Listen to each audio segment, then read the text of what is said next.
What's going on, everybody? This is Jeff with Altcoin Buzz. Today we're going to talk about Bitcoin for newbies, beginners, whatever you call yourself, cryptocurrency newbie, altcoin newbie, whatever it may be. All right, so it's going to be a little bit of a long video, but we're going to try and cover as much as we can, as quick as we can. If you're new to this channel and you like information like this, at the end of the video, feel free to subscribe, like the video, give us some support so other people can find this video. That's what liking the video is going to do. Or comment and tell a story or ask a question, and someone in the community will try to solve that for you. So we're going to kick it off with Bitcoin. Bitcoin is the most popular cryptocurrency that we have right now. It's got the most name recognition. It was started in 2009 by Satoshi Nakamoto, which is an alias for somebody that we don't really know who he is. We don't know if he's somebody over in Asia, if he's somewhere over in United States, if he's in Switzerland. We don't know. So it's decentralized, meaning there's no central power behind it. No government, no bank, no nothing. It's just there's a Bitcoin core community of people who come together to act as if they are, I guess you could say kind of like the government, but they can't control the actual cryptocurrency itself. They can't take it away from you. Once you own it, you put it in your secure key. It's stored away. They can't ever take it away from you or audit you or view your cryptocurrency unless you're doing things that really are bringing you into the limelight, I guess you could say. Then it doesn't have the privacy factor of a privacy coin like Dash or Zcash or Monero, right? But Bitcoin, by and large, is secure, and really only you know what you have in your wallet, and it's really difficult for any bank or government to really find out how much you have. They can track your banking statements to estimate it, but it's difficult for them to get that information unless they had a warrant or something like that because you were doing something criminal. But outside of that, it's a decentralized cryptocurrency, and there's many like it. And this is where we're going to kick it off and go into detail, right? So the first thing you need to know is where can you get Bitcoin? So you can get Bitcoin from Coinbase, CoinMama. There's a series of different wallets where you can trade fiat currency for Bitcoin. And then once you get the Bitcoin, if you wanted to transfer it into, say, an alternative coin, an altcoin is one of these cryptocurrencies like Zcash or Dash or Monero or Lisk or even Ethereum and Litecoin and all these different ones, Ripple. You can trade your Bitcoin for that on what they call an exchange. Just like a money exchange, it's a cryptocurrency exchange. And there is limited fees. Those are small fees, but they're not very high. But that's what you would do, is you would trade your cryptocurrency, your Bitcoin, for an altcoin that you believe would grow. So if you're coming into Bitcoin, you're going to need to know about altcoins. Yes, sure, it's good to know about Bitcoin and take it one step at a time, but altcoins are going to be where you're going to eventually move into, because that's kind of like the stock market.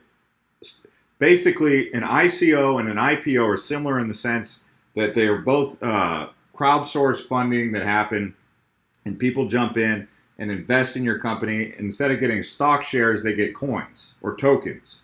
So that's how you use a wallet to go to an exchange, and then from there you can participate in ICOs using cryptocurrency. So you can sign up for an ICO that you're really excited about. Let's just say you wanted to get into a video gaming ICO, a really exciting company that was coming out for video gaming, and you wanted to be one of the first to participate in that crowdfunding and get really good prices on the token price.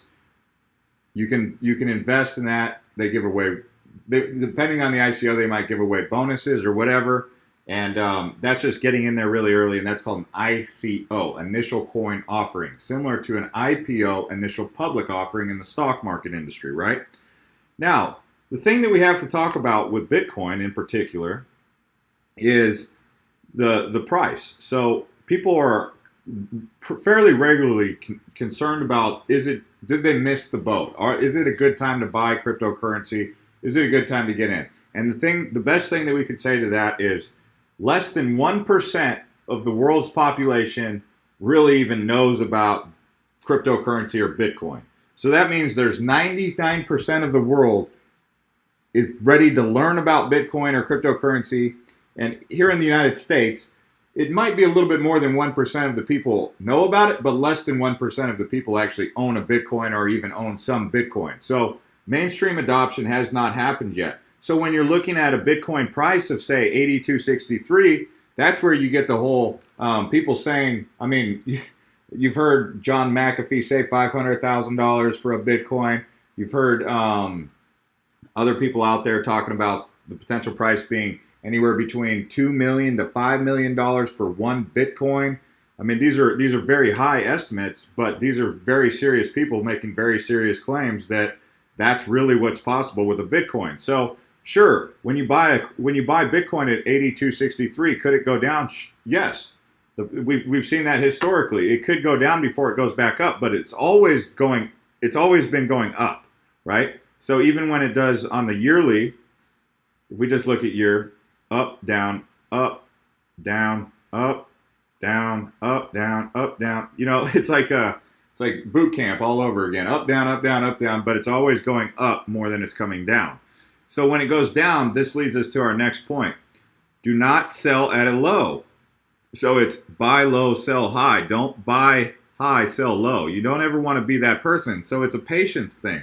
And I think that's the one thing that we have to stress with you guys is patience with this. This is a 2 to 5 year bull market as mainstream adoption occurs. So as it goes from 1% to 10% to 20% to possibly even 100%, because it could be that just like 100% almost 100% of Americans have access to the internet, right? But at some point in time, only a select few people had access to the internet.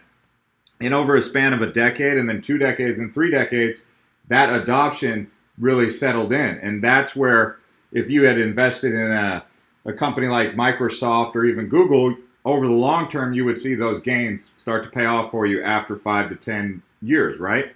Same thing with Bitcoin. So if you're watching this video right now, here it is in 2017, almost 2018. It's December 2018, right, or 2017 right now.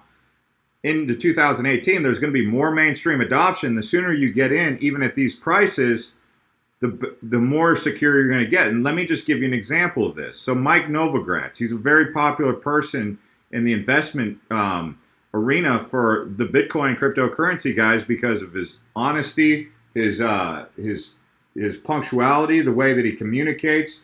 People like him, they trust him, and they believe him when he talks. He talks with authority.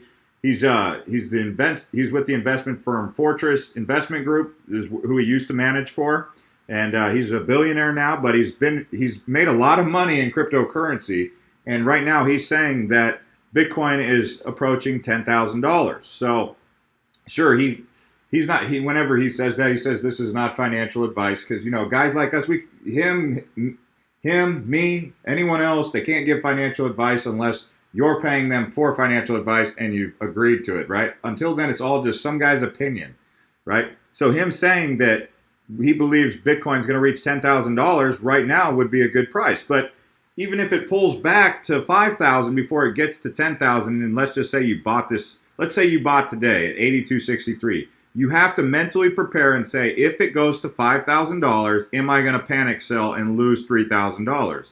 And the answer had better be something that you're willing to accept. And I would suggest that you say no. I would say that because you're in it for 3 years, right? So you don't need to pull that money out at any given time. You just want to keep it and watch it grow. Keep it there, like close it, put it in the piggy bank and don't touch it, right? Even if it pulls back, the worst thing you can do to yourself is watch this price on the hour, every hour, and be like, and then start to become depressed. So what I'm saying is, every bit of money that you put into cryptocurrency, you should say, if I lose it all, 100% of it, you're not going to be depressed and sad and you're not going to do anything stupid, right? So that's how you know you're ready to invest in Bitcoin, is if you can come to terms with the fact that if you lost it all, that you'll be okay with it because it wasn't like money that was going to be a hedge against your house or anything like that. Although there has been people who did take out a loan against their house and sold their house, started living out of their van, and invested in Bitcoin when it was $200 a coin. But that's a risk that I'm not even going to advocate for. But as you can see, that worked out for those people. But the point is that if you're mature enough to accept that, then you're probably going to be mature enough to accept Bitcoin at 100,000 or 10,000 or wherever the gains are going to come, right?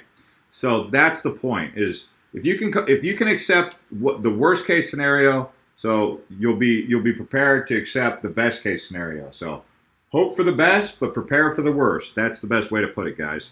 Now, these are long-term investments, and if you lose the money, you know what to expect. So if we just come through here, there's a great guide here on Cointelegraph. I really like Cointelegraph and the way they went about putting this out there for you guys. And I'm going to go through this because in case I missed anything, I want to make sure we cover it. So the Bitcoin definition is a digital currency which is used and distributed electronically. Bitcoin is a decentralized peer-to-peer network. No single institution or person controls it.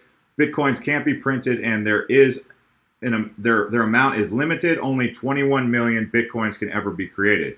See, it's really important that we go through this, right? Because in case I missed something. Bitcoin was first introduced as an open source software by an anonymous programmer or a group of programmers under this alias Satoshi Nakamoto in 2009. There's been a lot of rumors about the real identity of BTC's creator. Nakamoto himself once claimed to be a 37-year-old male living in Japan. However, because of his perfect English and his software not being labeled in Japanese, there are reasonable doubts about this. Around mid-2010, Nakamoto moved on to other things, leaving Bitcoin in the hands of a few prominent members of the BTC community. So also Satoshi named Gavin Anderson a lead developer. It has been estimated that Nakamoto owns around the MLN Bitcoins, which amounts to approximately 3.6 billion, 1 million Bitcoins. Okay, so he owns about 1 million Bitcoins, 3.6 billion as of September 2017. Who controls Bitcoin? According to Gavin Anderson, the very first thing he focused on after Nakamoto moved on from the project was further decentralization.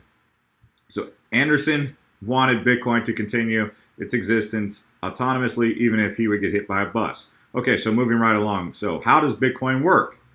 A user sees only amount of Bitcoins on his or her wallet and transaction details. Behind the scenes, the Bitcoin network is sharing the public ledger called the blockchain. So you need to know about the blockchain. The ledger contains every transaction ever processed. Digital records of transactions are combined into blocks. Okay, so you can come onto this website on Cointelegraph, and it has a Bitcoin for beginners. And I'm guiding you to this because it's a piece of literature that you can refer to outside of this video to get more information. So decentralized. One of Satoshi Nakamoto's main objectives when creating Bitcoin was the network's independence from any governing authorities. That's what people in this community, the libertarians, the whatever you want to call them, the group that doesn't really care for the government or banks, they like the decentralized manner. Now, people question whether or not this can continue decentralized because at some point in time you get the notion that the bankers and Wall Street will try to claw their way in here, and they might just do that. But one thing as an investor that could play into your advantage as far as an investment goes, not necessarily as a libertarian or as an anarchist, but it would be that if you're in before Wall Street starts dumping money in there, you will start seeing gains, right? So that's one way that people kind of look at the upside. Anonymous, these banks know virtually everything about their clients, credit history, address, phone numbers, so the fact that it's anonymous. Transparent. The anonymity of Bitcoin is only relative as every single BTC transaction that ever happened is stored in the blockchain. In theory, if your wallet was publicly used, anyone could tell how much money is in it by carefully studying the blockchain ledger. However, tracing a particular Bitcoin address to a person is nearly impossible. And that's where you need to know about the difference between wallets. You have, check out hardware wallets like the Nano S. Check out paper wallets. Check out Jaxx. So there's various different places to store your Bitcoin. It's recommended that the safest way to do it is on a hardware wallet, but it could be a paper wallet. And some people even like to use exchanges, although that's not recommended because of what happened with Mt. Gox. So if you're taking notes right now, look up Mt. Gox, mt.gox, which was an exchange that was hacked and people lost their Bitcoin. So Bitcoin's fast. The Bitcoin network processes payments almost instantaneously. It normally takes just a few minutes for someone on the other side of the world to receive the money, while normal bank transactions can take several days. Now, it has gotten slower with Bitcoin to transact, and with that being said, that's where you need to learn about hard forks. So if you're taking notes, hard forks. And what a hard fork is basically an upgrade to the Bitcoin blockchain, where it forks, it introduces new code and advanced code that is more up to date than the 2009, and basically essentially creating a brand new cryptocurrency like Bitcoin Cash or Bitcoin Gold, or as today we saw, Bitcoin Diamond. So there's multiple different Bitcoin forks. Even Litecoin is actually a Bitcoin fork, so that's interesting. Now, where can I buy? What can I buy with Bitcoin? Well, back in 2009, there was that big question, and it's actually gotten it hasn't really changed too much over the years about how to spend Bitcoin, and Bitcoin has actually turned into a store of value like gold is, and it's not necessarily an everyday kind of transaction cryptocurrency, whereas Ripple stands in the position to be an everyday use kind of cryptocurrency. They work with 47 banks, American Express, and they keep working with more and more financial institutions to solve that, which is not to the liking of the libertarians who want to keep it decentralized. So Ripple's the one that is basically very friendly to the bankers. So how to get Bitcoin? We talked about exchanges. We talked about other marketplace, wallets, etc. Pros. BTC was designed with freedom in mind. So Gary Vaynerchuk, he said, blockchain technology is something that can overthrow Russia, China, and the United States governments because it's that powerful with its decentralized nature. Now, that's just something that people have rallied around because they don't like oppressive governments, and they like the freedom that can come from some technology like decentralized crypto money. High portability. One of the distinct characteristics of money is portability, meaning it should be easy to carry and use. Because it's, if you have coins in your pocket or money in your pocket, it's kind of cumbersome and it's kind of annoying to have to go into other countries and change it out for paper dollars. Whereas if all you can do is just use a simple chip and just scan it there, like a credit card maybe is even easier, right? But that's kind of the mission of non-tangible assets. So money that you can't see or touch or anything like that, that's what Bitcoin is. So you choose your own commission, no PCI, safety and control. It can't be counterfeited. That's really important, although it can be hacked. So we're being honest about that. Transparent and neutral. Now, there's legal questions behind Bitcoin that you need to know about, such as China just recently banned cryptocurrencies essentially from their country, the exchanges and the ICOs. Level of recognition. Bitcoin is recognized and is a perfectly legal in a lot of countries. However, some of the world's countries, governments, still don't have any regulations regarding BTC. It's possible that if you send your Bitcoin to a friend and you miss one letter or one number, that Bitcoin could be lost forever. So it is possible to lose access to your money or even lose the money in transfer because you didn't get the numbers right when you copy and paste it. So it's very important that you use privacy and that when you store your keys that you keep them. So let's just read this. A key is a unique alphanumeric password necessary to access a Bitcoin wallet. Losing that key essentially means losing your wallet. However, most current wallets have backup and restore mechanisms, but obviously the user needs to set them up before being able to use them. So before you put your Bitcoin into a wallet, make sure you back it up. If you're using two-factor authentication, make sure you get the backup for the two-factor authentication. And if you're using a wallet, make sure you write down the key and store it in a safe place. And maybe even have two of those backups, right? In case you lose one of the backups. But that's the point. Volatility. The price of Bitcoin goes up and down. We already talked about those cycles of skyrocketing and then plummeting. So be prepared for both when you get in there. But what you're doing is you're just getting in, you're getting started, and you're realizing that. So it's very important that you're on the same page, that if it goes up, great. If it goes down, okay, I understand. I knew that this was going to happen because it always goes up and goes down. That's what we just went over in the chart. Is Bitcoin a pyramid scheme? A billionaire investor, Howard Marks, has recently stated that digital currencies are nothing but a pyramid scheme. He elaborated, saying that the current success of digital currencies is based on nothing but willingness to ascribe value to something that actually has no value beyond what people will pay for it.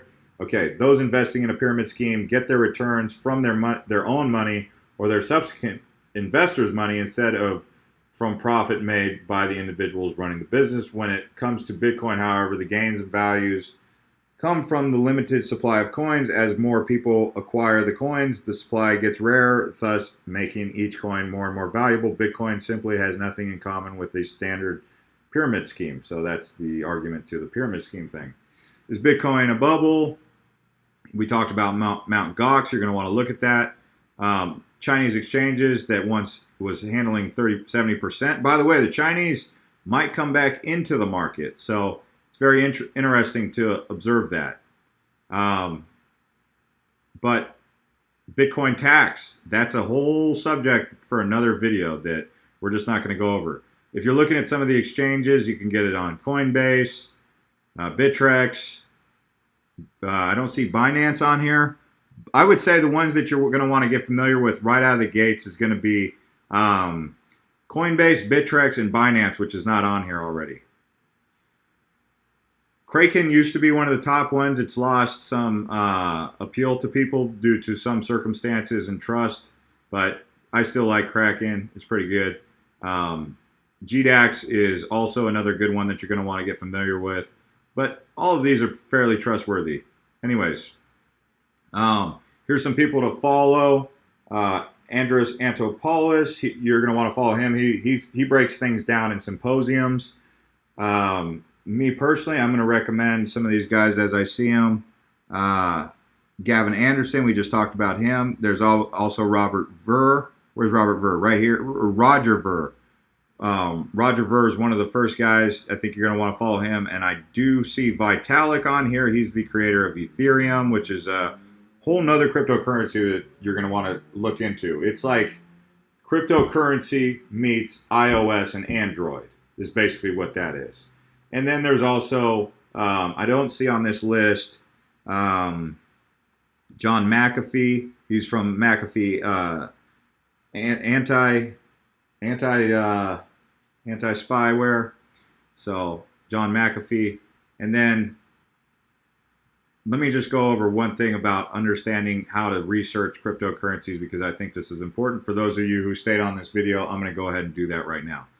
So this is called coinmarketcap.com. You start right here with 1329 cryptocurrencies. That means there's 1,329 different cryptocurrencies, which not all of them are cryptocurrencies. Some of them are tokens and coins, but they have their own cryptocurrency in there. So a cryptocurrency, say like,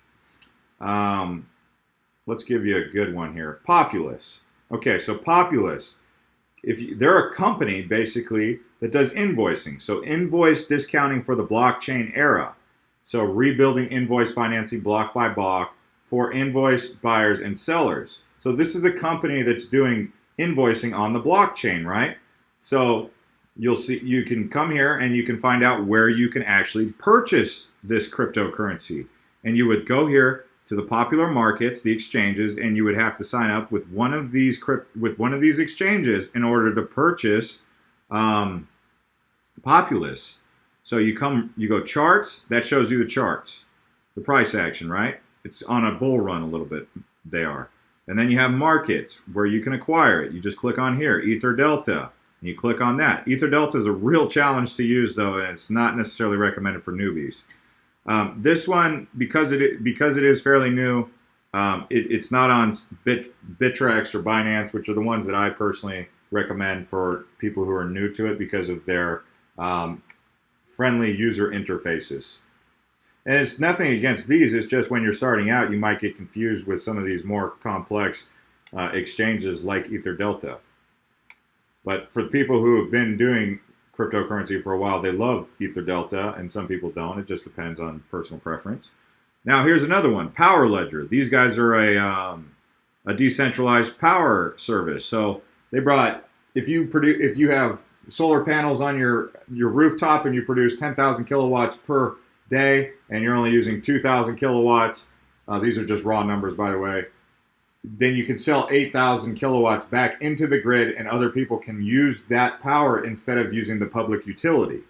So that's where they're really exciting. So if you believe in their cryptocurrency or their model, you can invest in their tokens right here, right?